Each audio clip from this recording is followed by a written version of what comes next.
Ready, set, go.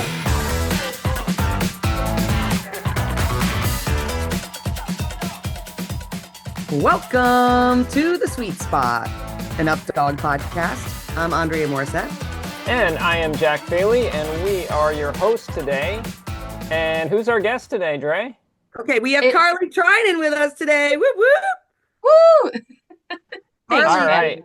our Up Dog champion for UPDIF 2025 in the game of 7-Up. So that's why Carly's been invited here today to talk about the game of 7-Up and her absolute domination at UPDIF 2025. She's going to give us all her inside secrets so that you guys can all come back and beat her next year.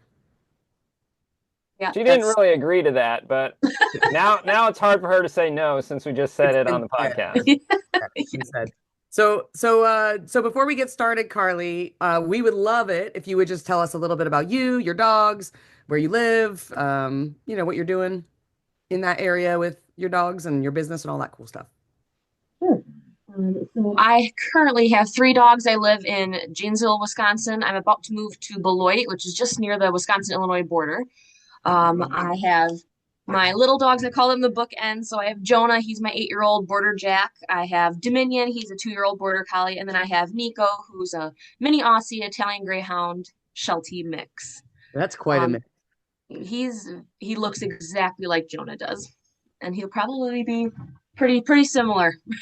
So he's a young dog right now? He's your puppy? Yeah, he's 10 months. Oh, exciting. Bringing in the cute little sighthound mix. Oh, I've seen pictures of him. Bringing in the baby. Very nice. Mm-hmm. Thank you. All right, you may go. You may go. So I'm just moving down to Beloit to open my own business, 4 Pillars dog training. So I've been doing agility, disc, fly ball, dock diving, nose work, etc. since I was a kid. It's my first love, and I always wanted to do this.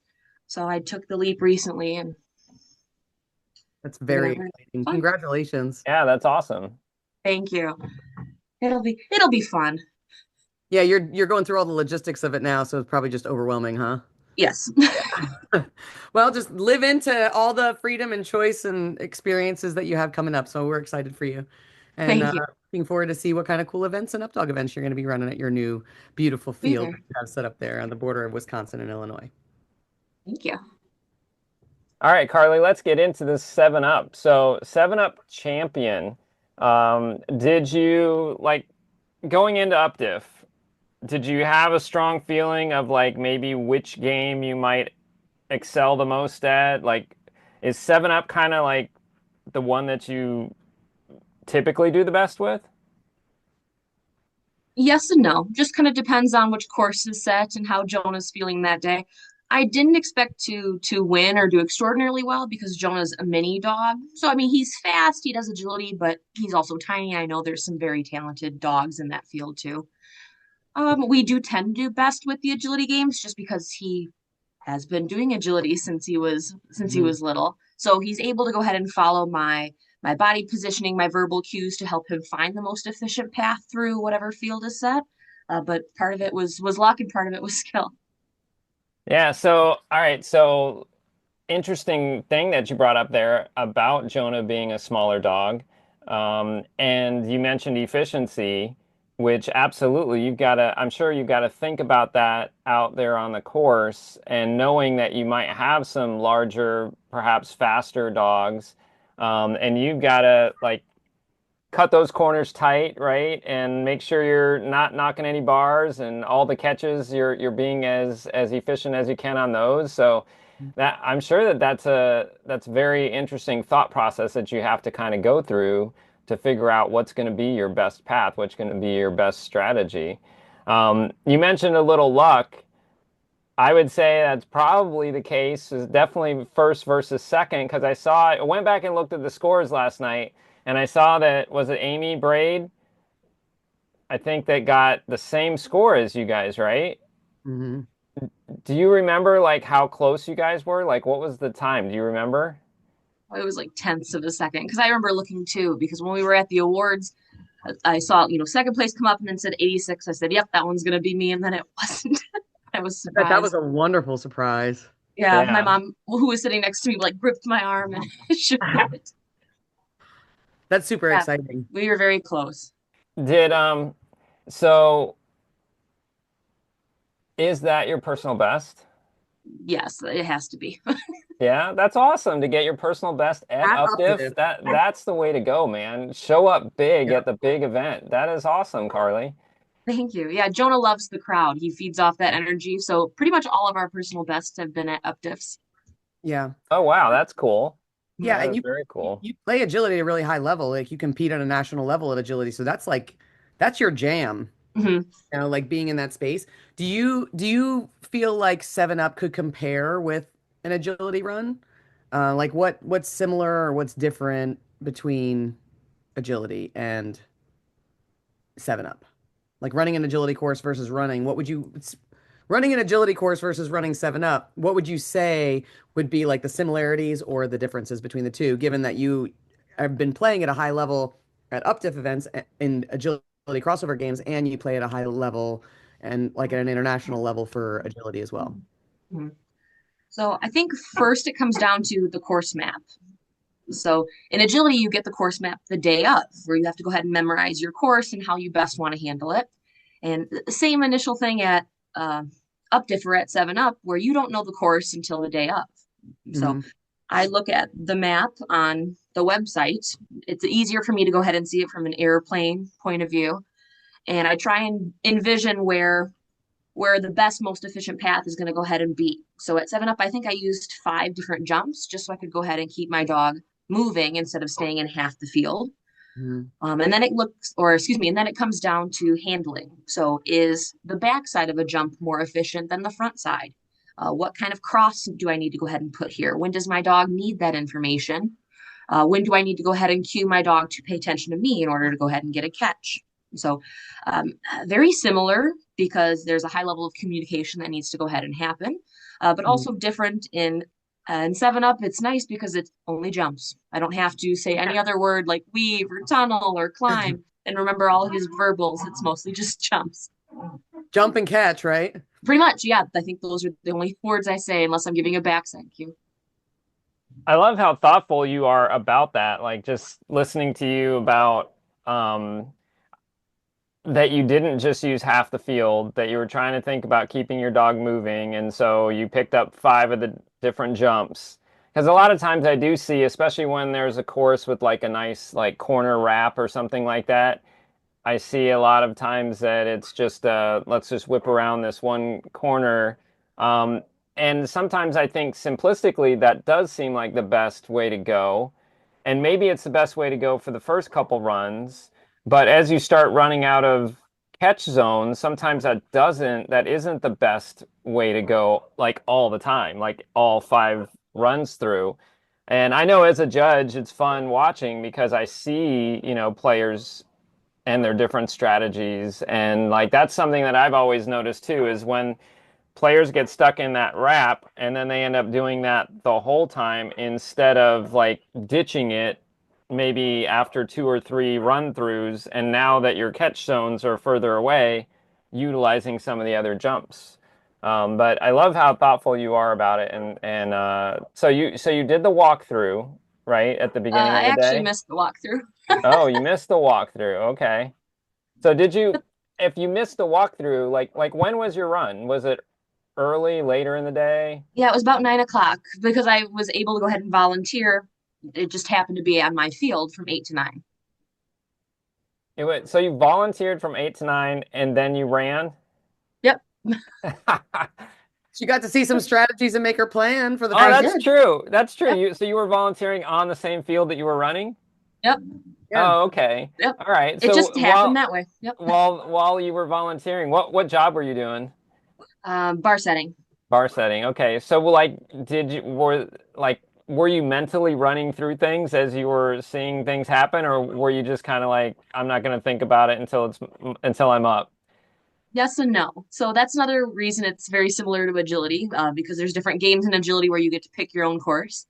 And I try and stay true to what I initially planned. And sometimes it's hard when you see a good run and you're like, oh, that could work. But then you have to remember that your dog is not, person A's dog, person's B dog, that that you're going to go ahead and have different strengths and weaknesses. So when I saw someone pull out, I think it was an 83, I'm like, oh, that's the path I'm going to take. And then as I just kept thinking about it, I said, that's not my dog's path. You know, that's not going to go ahead and be one that Jonah thrives in. So it is difficult to go ahead and see other people run it because you're trying to think, oh my gosh, that was nice, or they laid that out well. But you also have to kind of stick to your gut and say, I'm still going to go ahead and try what I originally wanted to do because hopefully your plan is the best. Do you have a plan B? There's always a plan B. Like, do you have one in your head, or does plan B just kind of happen if something goes awry? My 2-year-old made me have a plan B. Yes, but no, I'm pretty good at adapting because I've been doing agility for all these years. So I try Yeah. and plan one plan that's fresh in my memory that I know I'm going to do well. And then if something happens, it happens, but I try and just think of one. Okay. Yeah, that makes sense. That makes sense. I know I've asked a couple other of the higher level players about it too, and they're like, I don't really have a plan B. I have a plan A, and I'm focused on making sure that the plan A works. And then if plan A doesn't work, then I just do my best to pick up the pieces, whatever happened to go wrong. But they're like, Yeah, basically the way I interpreted what they said was having a plan B would get in the way of their head of having the good plan A. So that I was makes like, sense. oh, okay, that makes sense. So it's just interesting to hear how different people like work through it. I really enjoy 7 Up. It's my favorite crossover game. I am definitely not in your league, but yeah, I love playing that game and thinking through things like that, and it's just interesting to hear how different people think about it. hmm Yeah, I Yeah, think it's my favorite too because there's a little bit of strategy. Like, most people's dogs in Up Dog can take a jump and catch a frisbee, but not everybody has the handling element, which is what Jonah ends up being pretty good at. Yeah. Yeah, and I feel like it's less patterned. Obviously Yeah, fragility is a pattern, not well, it's a pattern that simple. doesn't It's a change, right? simple It's pattern, right? and Yeah. yeah, and to be honest, funky is a pattern too. If you want to score high, there's a one way to do it. Like yep, and hit all the 3-point jumps and ignore everything else, right? Yep. And yep, but with 7 Up, there are different paths to success, and also there are different courses. So, like, you're not 100% sure that whatever strategy you wake up thinking that you might do, unlike Funky or Fragility, right? You could wake up and just know, I don't even have to go to any course walkthrough or anything. I know what my strategy is. I'm going to do it. I've been practicing it, blah, blah, blah. That's what I like about 7 Up is it's a little bit more like on the fly. You have to think through things. it's true. Yep. Yeah. Given that you compete a lot at high level agility, do you feel like do you practice 7 Up? Or do you feel like that agility gives you everything that you need in order to go out there and handle 7 Up on the fly? I think I've played 7 Up less than 10 times. All right, you heard it here first. The Yep. secret to getting first place is do not practice. Agility. Yep. Do not practice. No, I don't. I just like to have fun during practice. So while I put in a couple of different skills, I don't like set up jumps and practice. I mean, I'm sure some people do, and that works great for them. Boys. I'm sure some people do, and that works great for them. But the more I can go ahead and keep it fresh for my dogs, they love that variety of, oh, this is something new. It's something I haven't patterned. I tend to get the best from them.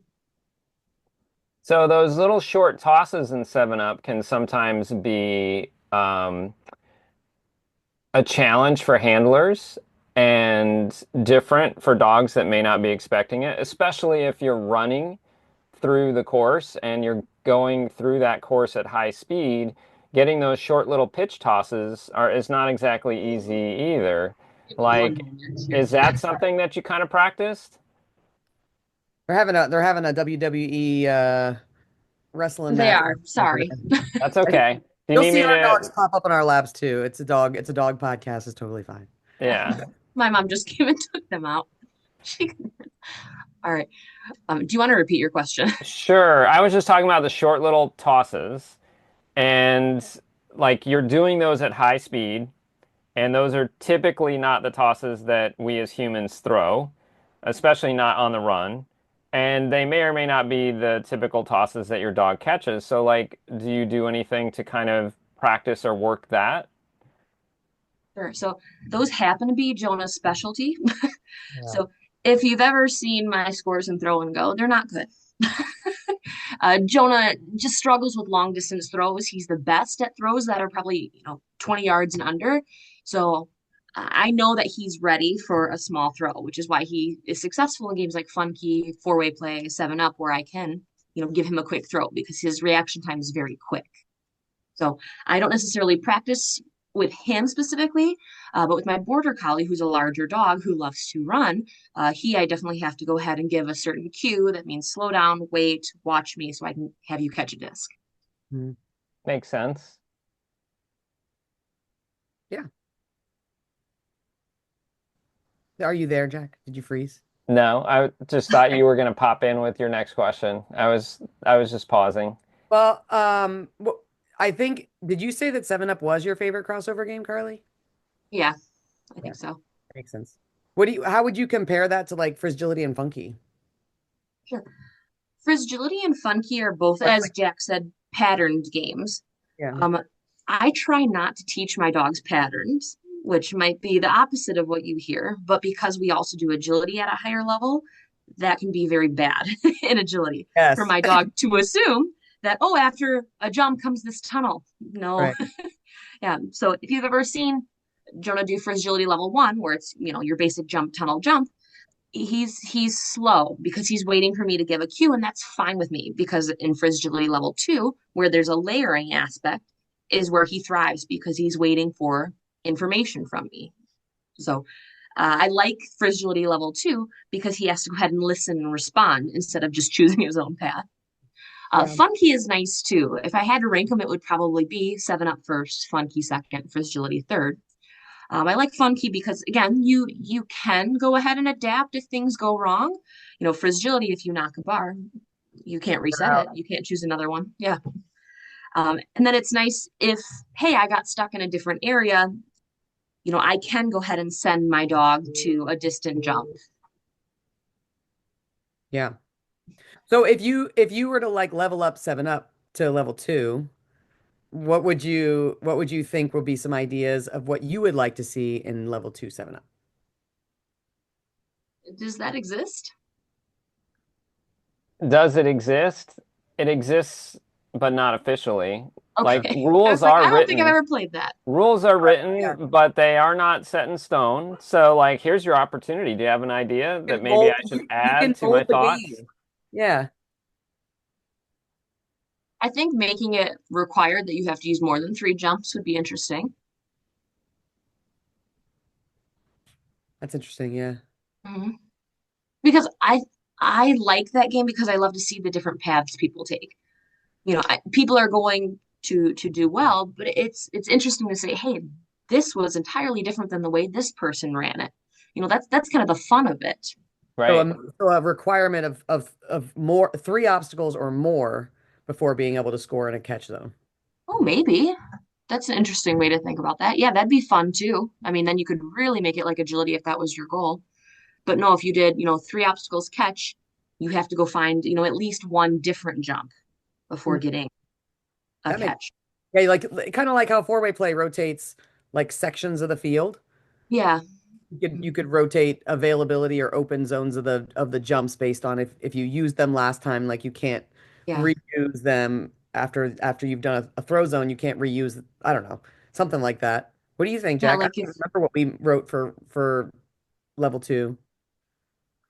Well, I'm not going to say that here. Yeah. That'll be a separate podcast, Dre. Yeah. Um, One thing that I always thought I don't know that it's a 7 Up game, but I always thought it would be interesting to do like maybe the stanchions the caps of the stanchions would have like somehow signifies like colors. Mhm. Like you'd have like, bright pink and then some of the jumps would be bright orange on top or whatever. Like rock And climbing, when you go to do a rock climbing path and the path that you're doing is a color, and so you have to like seek out the color. Like when yeah, you I go don't to, I don't speak know that about language. that, but Yeah. I just thought that it would be cool to have a crossover game that somehow like you would have to like say you can take 3 jumps or up to 4 or whatever, but they can't all be the same color or something like that. So Right. that there's a course, but also within that course, you're thinking, okay, what's my best combination of going through this course because I can't get all pink jumps. Like I have to have at least one orange jump or something like that. Just basically to kind of have, just like Carly's been saying, it's not a pattern and there's going to be multiple pathways that people come up with to, get a high score. But like I said, I think that's probably a different game, not 7 Up. Um, but yeah, what do you think? Do you think that Updog could put out another couple crossover games? Do you think we have enough people that like it? I know at Updiff you talk to probably a lot more people than Dre and I get to because we're working. Like, what are people saying about the crossover games? I mean, crossover games are fun because again, it's variety. Variety is the spice of life. So I think it it helps people that have dogs that maybe aren't as strong as the, dogs who can do far out, those 40-yard catches, or the Yeah. dogs who maybe struggle catching in general, but they can get points with obstacles. I think that puts everyone on a level playing field, and I think that's why I like the crossover games too, is because it's something different. It's something that some dogs are going to be great at and some aren't. Yeah. We all have different strengths and weaknesses, which is why UpDiff's fun because I could absolutely bomb one run and win another. Right. Oh yeah, yeah. Did you on the Updiff survey? I don't know if you did that, but where people asked what game would you want to drop if we had to drop a game. So, um, Boom was first by like 50% of the people. Like it was huge. Like people were like, "No, I don't want to throw that far. Get Well, Boom out of here." and it was Um, coming right off Updiff where we had the worst wind on Boom Day. so So Boom, that was influenced by that, I would say. probably, yeah. So Boom was first, and I thought for sure Funky would be second because Funky is always our lowest. It's the lowest game in terms Selected of priority. competitors, the number of people that want to do it and put it and prioritize it. But it wasn't. The second place was Throw and Go, That was which me. which I mean that just surprised me though, because like that's the game that we have the most people in. But it's interesting. So Throw and Go got 15% of the vote. Um, and then I think Funky was like half that at like 7, and then a bunch of other ones got 5 or 4 or whatever. But yeah, it was just interesting because I thought Funky for sure would be second after Boom. I knew Boom would be first just because I've People hate. heard lots of. I think it's an either love or hate game because the people that love it are like, "Don't get rid of Boom," and then the people that hate it are like, "God, I don't like that game at all." So it's just funny. The love and hate it game. I think a lot of our agility crossover games are like that. The more technical ones, Funky and 7 Up. It's either people are committed to the crossover games and they Yeah, love agility strategy, or they play Frizzagility and then they play the rest of the disc games. So like Frizzagility really, I think, is the most kind of middle of the road of our crossover games where even somebody who's not a strong agility team can Make have it. decent strategy and handling on that because they can create a pattern, like you had said. But the other ones really do require different handling. And yes, we put that handling in there because that contributes to your disc game, right? Like a lot of times when I'm teaching, freestyle. yeah, thank you. When I'm teaching a seminar or something, I'll ask somebody if they've had any agility training because it makes it so much easier to explain how you move your dog from point A to point B. If you turn your shoulders and point your arm there, the dog's going to look in that direction. And if you just haven't had that kind of agility experience or handling, you don't understand how a dog reads your body, right? Unless you've learned it in one way or another. So, obviously we've put that in there in order to help for freestyle. But I think in general for Funky and 7 Up, we tend to get more agility specialists and low registrations in there because most of our players are absolute freestyle loving freaks. Woo! I'm just happy we got to talk about freestyle in this episode. That's all. It has to come up A nice every segue. episode, Carly. Every episode, it has to come up somewhere. It's all Thanks, right. I love freestyle too. thanks, Jack. So, Carly, I know we talked about this a little bit at the beginning about how you just opened up like a dog school, right? Your own business. And is there anything else that you'd want to like say to the listeners about it, or like, is there anything that we should look forward to? Any grand opening or any big Updog event coming up, or you haven't gotten that far down the road yet? I don't know. Sure. It's a little soon to tell, but my whole reason for going ahead and starting this is because I wanted to go ahead and give people something that I didn't have as a kid. And so I grew up in an area where there is nothing within an hour at least, right? So I wanted to go ahead and give this area something that you could learn. If you wanted to learn the basics of obedience, I can get you there. If you want to learn about disc, agility, fly ball, I can go ahead and give you at least a great start, if not go ahead and take you to the highest levels. And so if you're looking for something to go ahead and look forward to, I'm going to go ahead and have a 40 by 80 indoor artificial turf building. I know. Nice. And then a full size disc and agility field. So there will be competitions there eventually in the future. You can host seminars, you can host classes, you can host Yeah, I can host different Dre. dog No, I'm just board, you can host me. That sounds awesome. That's really exciting. That's the dream right there. It is. It is. We'll get We there. are very, very excited for you taking this big step, and we're happy that we get to share about your new business on the podcast. So you guys go out and search for Four Pillars. Is it Four Pillars Dog Training? It is. Four Pillars Dog Training on Facebook, and like their Facebook page, and you can see what's going on at the newest dog training facility on the border of Wisconsin and Illinois. Look at that. Thanks. That sounded like a very professional plug, Dre. I Nice know job. it did. All right, Carly, that's going to be $99 for Dre's plug there. Instead, what do you think? What do you guys think about getting a little time warpy? Have you heard of our time warp challenge yet, Carly? Probably. Remind me of it.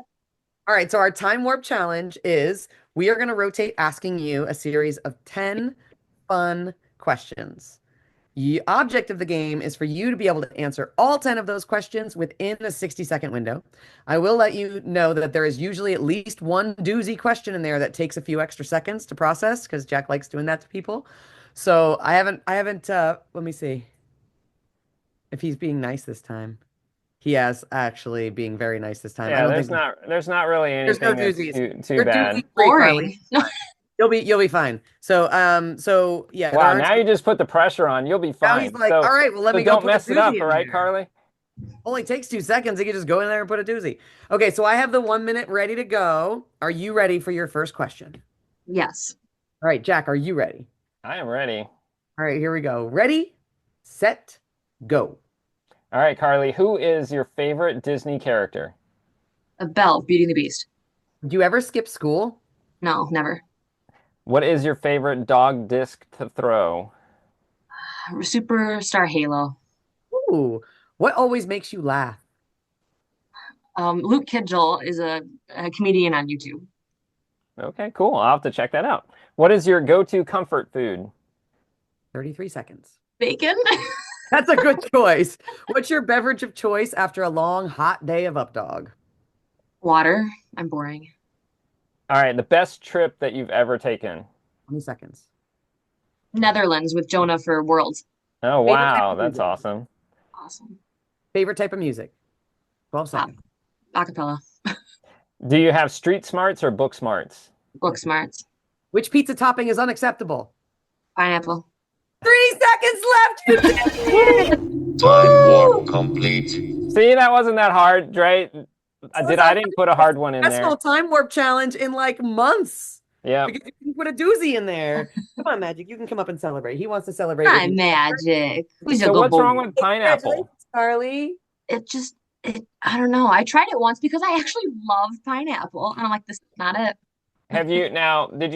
What was on there besides pineapple? Canadian bacon. Oh, All right. See, that's the problem. That's You need to have pepperoni and pineapple. pineapple. Okay. But if you like Because spicy, it's like oh, yeah, it's like the sweet and spicy together. salty. Okay, I'll give it another shot because, like I said, I love pineapple. I just didn't think it was appropriate on pizza. Yeah, I think you should give it one more try. Just give it one Okay. more. One more Okay. try just for us. I'll have to do that. All right. Well, Carly, thanks very much for being on the podcast. We appreciate you spending some time with us, and congratulations again on your 7-Up win. And also for sharing some ideas for folks as they think about their 7-Up strategies. That was really cool. Anytime. Thank you guys for having me. I was so looking forward to this. Yeah, thanks for jumping in, Carly. It's really nice to have, especially somebody who operates at such a high level at a different crossover sport. It's really cool for our listeners to get to, kind of connect with one of our people that did really come from a different sport, but still, really performs very, very at a high level in several games at Updog, including freestyle. Including freestyle, baby dog. You know what? Before we end this podcast, I do have to tell you this, Carly. I don't know if I told you at UpDiff. I can't remember if I did. I meant to, but if I didn't, I really enjoy watching your freestyle. And this is not the only reason, but one of the reasons I really enjoy watching your freestyle is you always look like you are having the best time out there. You're smiling, you're like cheering your dog on as you play. Like it is so fun watching you play. That and you've got good skills. So it's not just the smiling part, but like that's the one thing that always sticks out is like you just look like you're having a great time. And there are a handful of players that are like that, and it just makes a difference from a person in the crowd, but also even from a judge watching. Like that gets in your head like this person is having a great time. Thank you. Yeah, I try to because Dominion really thrives off that energy. Who's my young dog? He loves to be right. And he's a freestyle rock star too. He's a good boy. He'll get there. He just has to learn to find his mouth sometimes. He'll find it. Well, thank you so much for jumping in and being on our podcast today. Congratulations on your UpDiff win for the game of 7-Up. And thanks for always being one of our freestyle teams. We love seeing you guys on the field. And hopefully we'll get to catch you on an Updog field soon somewhere. Absolutely. Yep. We want to thank our listeners for listening to this episode. And if you've got some ideas for a future episode for us, please put them in the comments. Tell us what you thought about this episode. Tell us what you thought about some of the insights that Carly gave us today. And we know that you guys are out there playing Updog. We hope to see you out on an Updog field soon. But in the meantime, kind to each other. And be kind to your animals. We will see you next time on The Sweet Spot. Bye.